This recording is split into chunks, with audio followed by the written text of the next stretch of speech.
Hey, how's it going everyone? I'm White Pointer and welcome to the final part of my series of videos that are covering mature themed Super Nintendo games. First, I looked at games that had blood and gore, then the next videos covered games which had a horror theme, one for the English releases and one for games that never officially left Japan. In this final video, I'll be covering other games on the Super Nintendo that don't fit into any of those previous categories, but nonetheless contain mature themes. Obviously, any games I cover in my previous videos won't appear again here. Alright, let's get into it. I'll start this video off with Another World, also known as Out of This World.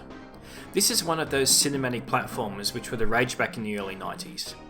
It was originally released on the Amiga and PC, then ported to a number of other systems, including the Super Nintendo. All I can say is, they definitely don't make games like this anymore. Some of the puzzles are quite frankly brutal, with many of them resulting in death if you mess them up. Unless you already know what's coming, you'll die a lot in this game. You can only take a single hit from anything, and just about everything that can kill you probably will at least once. Some puzzles are not at all intuitive and can only be solved by attempting to do something, dying, attempting something else, dying again, until you eventually do something that works. You're really going to need to sit and think, not just to mindlessly run and shoot things. There's always a sense of satisfaction when you finally figure something out, because you knew you needed to work at it. The game's a technical marvel and looks amazing, even featuring fully rendered cinematics, and the story is pretty interesting, so it's definitely worth checking out. In a similar vein, the next game I'll cover is Flashback, also known as Flashback: The Quest for Identity. This is sometimes mistaken to be a sequel to Another World, given it's the same style of game and made by the same developers, but it's in fact completely unrelated. It was marketed as a CD-ROM game on a cartridge, and one look at it will make it obvious why. It's visually striking, with highly detailed hand-drawn environments and rotoscoped animations, while also retaining full rendered cinematics. It really looks fantastic in that regard, and there aren't really many other games on the Super Nintendo that match it. The controls and gameplay are tighter too, making it easy to do what you want to do. The game still makes you stop and think about solutions to problems, rather than just ramboing in with gun blazing, but it's also more forgiving than Another World was, allowing you to survive multiple blows rather than having one-hit deaths. The story is a real strong point here. The game has genuinely great futuristic science fiction world building. I very much recommend this one. The final cinematic platformer we'll look at is Blackthorne, which was made by Blizzard Entertainment before the days of Warcraft, Starcraft and Diablo. This one is pretty dark, with a convoluted plot involving an alien planet and the ruler that kills himself and splits into two stones to share the kingdom between his two sons, but one of them rejects the stone and turns their people into monsters. The basic gameplay here is much the same as you would expect from these kinds of games up to this point, though it does make some interesting changes to the combat. You can press up against a wall to avoid enemy fire, which the enemies can also do, and you can also shoot behind you without turning around. This, once again, needs to be played at a slow pace, but once you get into the swing of things, it comes together pretty well. I don't think it's quite as good as Flashback, personally, but it's certainly worth a shot if you like this sort of thing. Alright, let's move away from cinematic platformers now and look at an RPG, specifically Shadowrun. For those who are unaware, Shadowrun is a tabletop role-playing game in a similar vein to Dungeons & Dragons, except Shadowrun is a futuristic science fiction game, combining cyberpunk and fantasy aesthetics. It centres around the players needing to conduct Shadowruns that are either physical or virtual thefts of information. The Super Nintendo and Genesis got completely different and distinctive experiences for the first video game adaptations.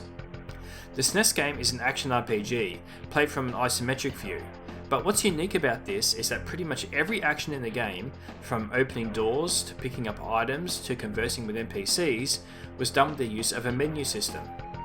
You moved a hand cursor to a certain location and pressed a button to give you options such as open, examine, pick up or talk. The story is pretty solid, with a deep conversation system, and has other features like being able to hire other Shadowrunners to help out with missions. It's pretty different to other Super Nintendo RPGs, and if you like the cyberpunk setting, you'll probably really dig it. It was made by an Australian developer too, so that's an added bonus. Another RPG that you may not have heard of because it was Japanese exclusive is Dark Half, but thanks to Aeon Genesis, there's a high quality English patch available, allowing those of us that don't speak Japanese to find out what it's all about. This is certainly a unique game as you alternate between playing as the villain, Ryukyu, and the hero, Falco. As Ryukyu, you slaughter everything in your path, right down to young children, and as Falco, you need to try and repair the damage that's been left behind and try to stop Ryukyu's plans. The story gets pretty dark and morbid, as the title suggests. The game uses a unique tactics-like turn-based battle system, and each character has unique battle mechanics, with Falco following a more traditional formula of recruiting party members and gaining experience to level up, and Ryukyu commanding various monsters and beasts to do his bidding. What's a little annoying about this is that the number of steps you take are limited, and while there are ways to increase this number, it's still a finite resource at the end of the day. This is shared between both characters too, so you can't explore as much as you might like to. It's worth checking out though, especially if you want a different experience to the usual JRPG tropes from this generation. Here's one that's perhaps a little out of left field, but makes complete sense when you think about it. Batman Returns. The movie it's based on was notoriously dark, gritty, and almost gothic in a way, which wasn't to everyone's tastes, so it's no surprise that the video games tried to mimic that atmosphere, and the Super Nintendo game definitely did.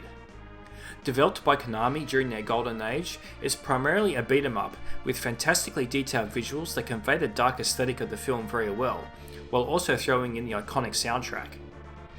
Batman has a few moves that weren't often seen in beat 'em ups at the time too, such as being able to smash enemies into parts of the environment like windows, and bash enemies' heads together to knock them out.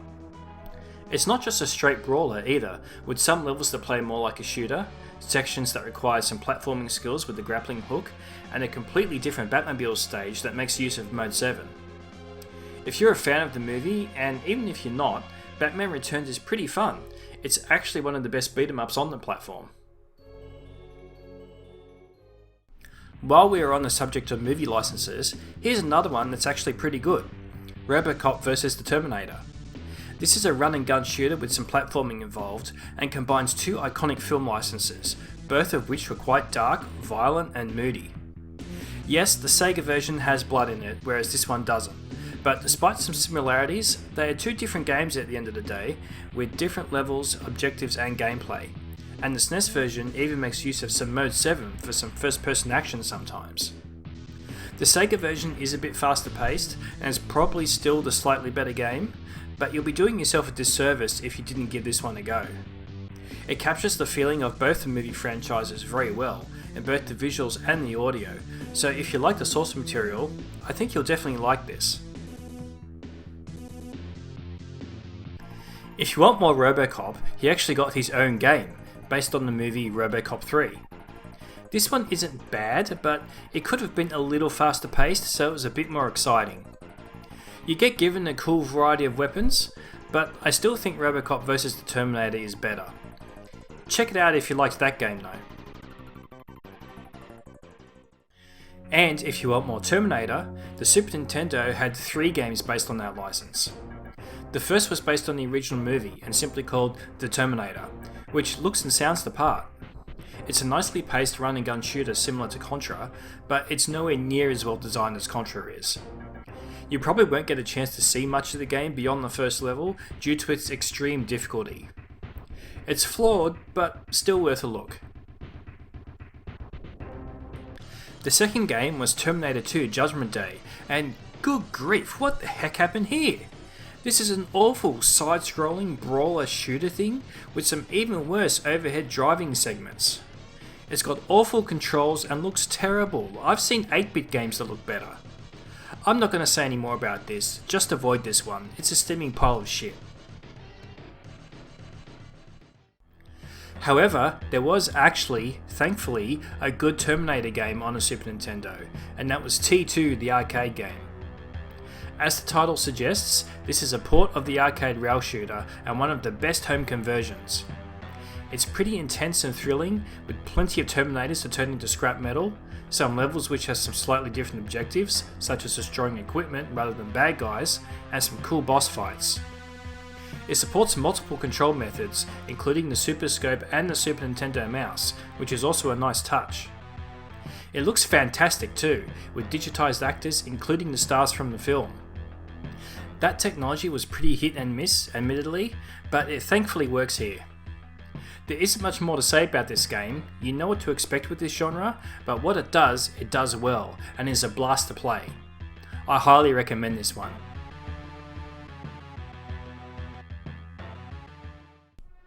I'll mention two more light gun shooters on the SNES that were arcade conversions, with the first of those being Operation Thunderbolt. This is okay. The action isn't particularly smooth, and there isn't really much enemy variety, and what is quite disappointing is that there's no music at all during actual gameplay, which makes it a bit boring. But it plays decently enough and also supports both the Super Scope and the Super Nintendo mouse. There's other games like it that are better though. The last light gun game I'll cover is Lethal Enforcers. This unfortunately did not support the Super Scope or the mouse and only worked with the standard controller or a proprietary light gun that shipped with the game. This uses more digitized actors, but I don't think it works quite as well here. You're not really moving around on rails much in this game, and are usually staying in one spot and shooting enemies to pop out like a shooting gallery. Again, this one is passable, but the lack of support for other control options is a real bummer. Next is a port of a game that rightfully isn't very well regarded, but it would be remiss of me to exclude it in a list like this, and that's Wolfenstein 3D. There's actually some pretty cool technical wizardry going on in this version, and you can find out more about that in a previous video I made. But despite that, it wasn't well received, due primarily to the censorship. There's no blood at all, and the dogs were changed to giant rats, and all the references to Hitler and the Nazis were also removed. BJ Blazkowicz instead is trying to take out the Startmeister, who is the head of the Master State, a German organisation with plans for world domination. Though oddly, all the enemies speak English for some reason. It follows a different story to the DOS original, but it nevertheless involves some heavy stuff like war, assassinations, and scientific experimentation on humans. However, the censorship isn't the only problem with it, as the other is the poor graphics that make it really hard to play at times. Check it out if you're morbidly curious, but you're otherwise better off playing almost any other version. I'll finish this off with two well-known games, starting with Contra 3, The Alien Wars. Everyone knows how good this game is, so I'm not going to retread ground that countless others have already covered, but this game has some pretty dark and freaky stuff in it, especially once you get into the second half of the game. Some of the enemies, bosses, and even environments look like they could have come straight out of the mind of H.R. Geiger. There isn't much to the plot. There's an alien invasion, and you're given the task of destroying them and saving Earth. And you play as descendants of the characters from the first two games, so you have big shoes to fill. The art direction is really top notch here and truly conveys the evil that this alien race possesses. It's a blast to play and cuts a pretty quick pace, and like its predecessors is also very difficult, forcing you to put your gaming skills to the ultimate test. And the last game I'll talk about is one of the best games on the Super Nintendo, and arguably one of the best games of all time, Super Metroid. Nothing else on the SNES really matches Super Metroid's atmosphere and the feeling of being lost and alone on a foreign planet.